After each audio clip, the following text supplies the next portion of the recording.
ಇದು ಹಾವೇರಿಯಲ್ಲಿರೋ ಸಿದ್ದೇಶ್ವರನ ದೇವಸ್ಥಾನ ಅಂತ, ಹಳೆಯ ಕಾಲದ ದೇವಸ್ಥಾನ. ಹಾವೇರಿ ಸಿಟಿಯಲ್ಲೇ ಬರುತ್ತೆ, ಇದು ಹಾವೇರಿ ಒಳಗೆ ಬರುತ್ತೆ.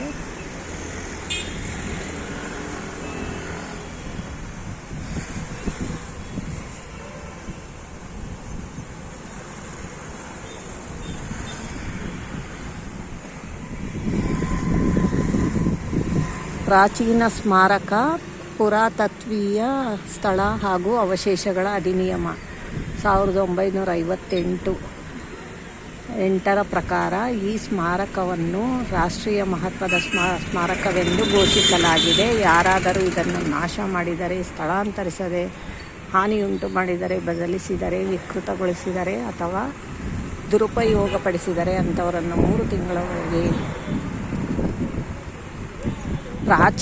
ಇದಲ್ಲದೆ ಪ್ರಾಚೀನ ಸ್ಮಾರಕ ಹಾಗೂ ಪುರಾತತ್ವೀಯ ಸ್ಥಳ ಹಾಗೂ ಅವಶೇಷಗಳ ನಿಯಮಾವಳಿ 1959 32ನೇ ನಿಯಮದ ಪ್ರಕಾರ ಸಂರಕ್ಷಿತ ಸ್ಮಾರಕದ ಸಮೀಪವಿರುವ ಅಥವಾ ಅದಕ್ಕೆ ಹೊಂದಿಕೊಂಡಿರುವ ಸುರಕ್ಷಿತ ಪ್ರದೇಶದ ಗಡಿಯಿಂದ 100 ಮೀಟರ್ವರೆಗಿನ ಪ್ರದೇಶವನ್ನು ಮತ್ತು ಅದರಿಂದ ಆಚೆಗಿನ 200 ಮೀಟರ್ ಪ್ರದೇಶಗಳನ್ನು ಗಣಿಗಾರಿಕೆ ಹಾಗೂ ಕಟ್ಟಡ ನಿರ್ಮಾಣ ಚಟುವಟಿಕೆಗಳನ್ನು ನಿಯಂತ್ರಿಸುವ ಉದ್ದೇಶದಿಂದ ಕ್ರಮವಾಗಿ ನಿಷೇಧಿತ ಹಾಗೂ ನಿಯಂತ್ರಿತ ಪ್ರದೇಶವನ್ನು ಘೋಷಿಸಲಾಗಿದೆ. ಭಾರತೀಯ ಪುರಾತತ್ವ ಸರ್ವೇಕ್ಷಣ.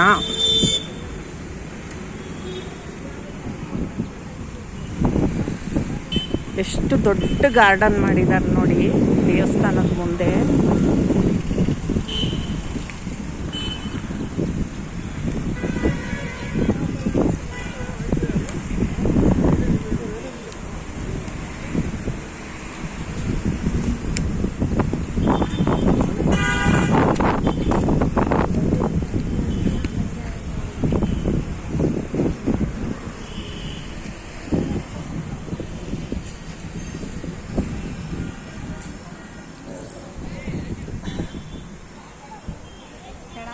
ನಮ್ಮ ದೇವಸ್ಥಾನ ಅಲ್ಲ ಒಳಗೆ ಕೆಳಗೈತೆ, ಒಳಗೆ ಕಂಬ ಇಂಥ ಕಂಬ ಎಲ್ಲ ಕಡೆ ಅದಾವಲ್ಲ.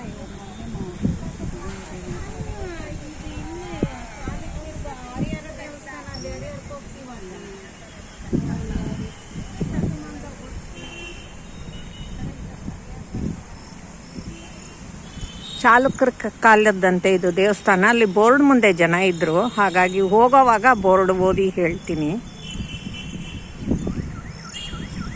ನೋಡಿ ದೊಡ್ಡ ದೊಡ್ಡ ಮರಗಳೆಲ್ಲ ಬೆಳೆಸಿದ್ದಾರೆ. ಗಾರ್ಡನ್ ತುಂಬ ಚೆನ್ನಾಗಿ ಮಾಡಿದ್ದಾರೆ. ದೇವಸ್ಥಾನದ ಮುಂದೆ ಒಂಥರ ಬಂದು ಇಲ್ಲಿ ಟೈಮ್ ಪಾಸ್ ಮಾಡ್ಬೋದು. ಟೈಮ್ ಪಾಸ್ ಅಂದರೆ ವಾಕ್ ಮಾಡೋಕ್ಕೂ ಚೆನ್ನಾಗಿದೆ ದೇವಸ್ಥಾನ. ಮತ್ತು ದೈವಾಂಶನೂ ಇರುತ್ತಲ್ವ ದೇವಸ್ಥಾನ ಅಂದರೆ.